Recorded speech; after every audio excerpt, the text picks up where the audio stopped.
José Ortega y Gasset nació en Madrid en 1883, en el seno de una familia dedicada al periodismo, tanto por parte paterna como materna.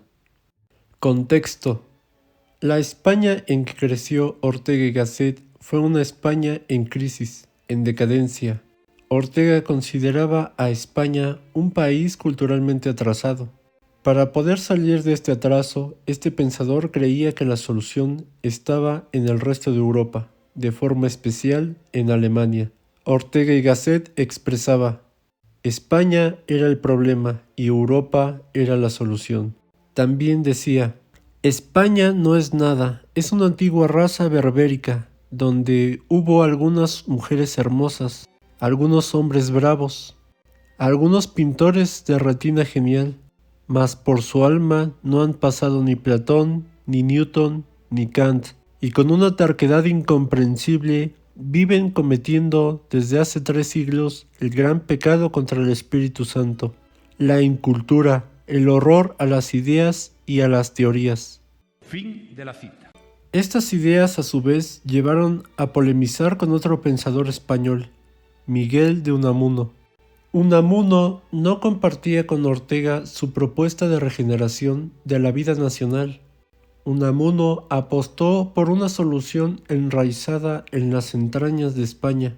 Para Unamuno, el remedio para España no estaba en la importación masiva de todo lo que había representado la cultura europea moderna. No era colonizar España, más bien la tarea consistía en estimular las propias energías nacionales. Unamuno afirmaba que España había sido y era un país de personas más que de ideas, pero no por ello menos valiosa que Alemania. Filosofía. En su escrito Meditaciones del Quijote, Ortega pretendió dejar claro que en primer lugar hay que saber poner atención, hay que precisar cuáles son las cosas que hay que comprender para salvarlas. Con todo esto, pretendió que el hombre reabsorbiera sus circunstancias, y esta tarea debía comenzar por lo pequeño y cercano, pues para quien lo pequeño no era nada, nada era tampoco lo grande. En este contexto expone su más famosa frase: yo soy yo y mis circunstancias, y si no las salvo a ella, no me salvo yo. Cada uno tiene su propia circunstancia, la cual forma la mitad de su persona. Solo cuidándola y buscando su sentido, puede uno ser plenamente sí mismo. Por otro lado, en este mismo escrito, Meditaciones del Quijote, trazó una división de la realidad en dos planos diferenciados: la realidad latente y la realidad patente. En ellos se asentó la idea de cultura como creación de sentido o conexión entre las cosas, cuyo órgano de conocimiento es el concepto. Estos planos de la realidad están íntimamente vinculados, uno alude al otro, y ambos son necesarios para una cultura verdaderamente auténtica. Propone Ortega alguna forma de síntesis entre las dos, entre la cultura mediterránea y la cultura germana, entre lo superficial y lo profundo, entre los sentidos y la perspectiva. De esta forma, Ortega se alineaba con Unamuno al defender la necesidad de contrarrestar la cultura germánica con el carácter cultural más propio de los pueblos mediterráneos. En lo que se refiere a su propuesta filosófica, en su escrito El tema de nuestro tiempo, es donde más explícitamente anuncia la tesis que daría nombre a su propuesta filosófica, el raciovitalismo, que podría sintetizarse en la idea de que si hasta entonces había primado la razón pura, había llegado el momento de que se impusiera una razón vital. El raciovitalismo, según Ortega, se alejaba tanto del relativismo y el escepticismo como del racionalismo y del vitalismo. Para Ortega, el relativismo era una forma de escepticismo que, apostando por la vida individual, renunciaba a la verdad en cuanto a saber firme. Por su parte, el racionalismo, como tendencia antagónica, para salvar la verdad, renunciaba a la vida. Ambas propuestas suponen escindir, por un lado, lo que concretamente somos, la realidad más vital, palpitante e histórica. Por otro, un núcleo racional que renuncia a la vida y aspira a capacitarnos para alcanzar la verdad en cuanto a espectros ideales ajenos a la historia y a las vicisitudes propias del individuo. Para Ortega, la razón o la cultura no eran algo desconectado de la vida, más bien era una función vital, por lo que no podía entenderse por separado.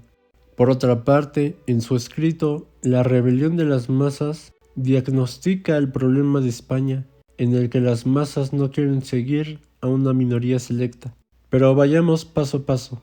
En primer lugar, ¿qué era para Ortega la masa? La masa era para este filósofo un conjunto estéril de seres humanos. Ya no hay protagonistas, solo hay coro, dijo Ortega. El hombre masa era considerado como un ser sin proyectos ni ideales, en definitiva sin moral. Era incapaz de prefijar su trayectoria y solo se dejaba arrastrar. Su principal característica es que, sintiéndose vulgar, proclama el derecho a la vulgaridad y se niega a reconocer instancias superiores a él. Ortega entendió esa vulgaridad principalmente como la incapacidad para ejecutar actos creadores o culturales. En segundo lugar, la masa se componía de seres solitarios. Aunque todos viviesen en una misma sociedad, su gran problema era que había cerrado su alma a los demás y al mundo que lo rodeaba. Los hombres masa formaban una sociedad, vivían juntos, pero a la vez habían perdido el proyecto o mundo compartido que una vez los unió. Por último, la masa era entendida como un conjunto de seres anclados en la naturaleza. El hombre masa trataba el mundo cultural como si fuera naturaleza, no lo distinguía, y por ello no descubría su valor. Ortega decía al respecto: lo civilizado es el mundo, pero su habitante no lo es, ni siquiera ve en él la civilización, sino que usa de ella como si fuese naturaleza.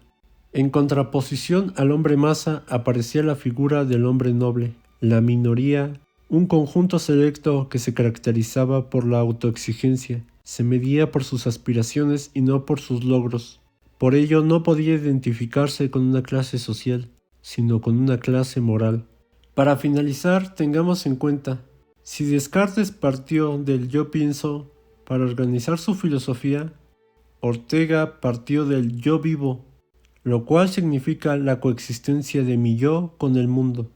Con esto podemos entender que el primer yo de su famosa frase refiere a mi vida. Podríamos decir, mi vida soy yo y mis circunstancias, y si no las salvo a ellas, no me salvo yo. Mi vida contiene a mi yo y una circunstancia que no soy yo, pero que es inseparable. El análisis de la vida que realizó Ortega destaca especialmente tres características o atributos. La vida se entera de sí misma, la vida se hace a sí misma, la vida se decide a sí misma. El primer atributo señala que la vida es evidencial, es actualidad, como dijo Ortega. Vivir es lo que hacemos y nos pasa. Vivir es pensar, soñar, conmoverse, jugar. Vivir es lo que hacemos, es encontrarse a sí mismo en el mundo ocupado con las cosas y los seres. Es convivir con las circunstancias, ocuparse con lo otro, que no es uno mismo. El segundo atributo es que nuestra vida encuentra que no está hecha aún, sino que es preciso hacerla. Tiene necesariamente que ser hecha a partir de su propio esfuerzo. El tercer atributo señala que la vida es siempre imprevista. No nos han preparado para ella, ni la hemos elegido. Somos arrojados a la vida, y como no tenemos más remedio que hacerla, vivimos sosteniéndonos a nosotros mismos. Llevamos el peso de nuestra vida en cada momento. Ortega dijo, la vida es en sí misma y siempre naufragio. Espero les haya gustado el video.